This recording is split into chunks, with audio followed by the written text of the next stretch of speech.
ভারত বাংলাদেশ, বাংলাদেশ ভারত তো আছেই, সব কিছু ন্যাচারালি আমাদের নিকটতম প্রতিবেশী, তাদের সঙ্গে আমাদের সম্পর্ক আজকে শত শত বছরের।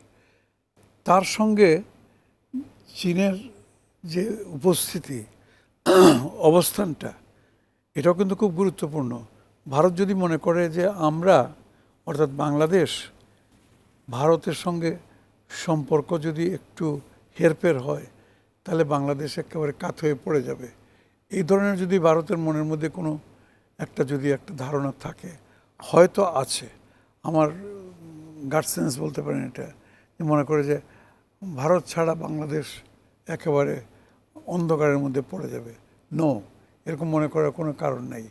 বাংলাদেশ নিজস্ব সত্তা নিয়ে, নিজস্ব শক্তি নিয়ে, নিজস্ব তাদের কলা কৌশল নিয়ে অন্য সবার সঙ্গে যে সম্পর্ক আছে, এটাকেই এক্সপ্লয়েট করে, এটাকে কাজে লাগিয়ে অনেক উপরে যেতে পারে।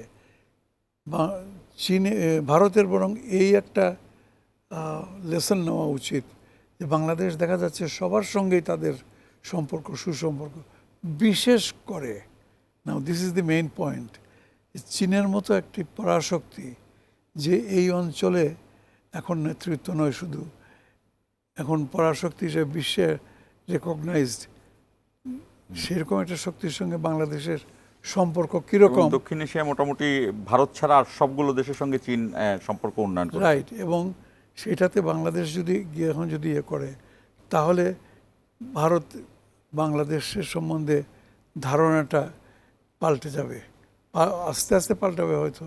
কিন্তু চীনের সঙ্গে যত সুসম্পর্ক, একটা তো উনি বললেন আমাদের যে বাণিজ্যিক সম্পর্ক আর সামরিক বা এই ধরনের সহযোগিতার, এগুলো তো আছেই। তার সঙ্গে সঙ্গে যদি আবার কূটনৈতিক সম্পর্কটাও যদি আরো বেগবান হয়, তাহলে কিন্তু ভারত এটাকে মূল্য দিতে, এটাকে মূল্যায়ন ভেবে চিন্তা করবেন।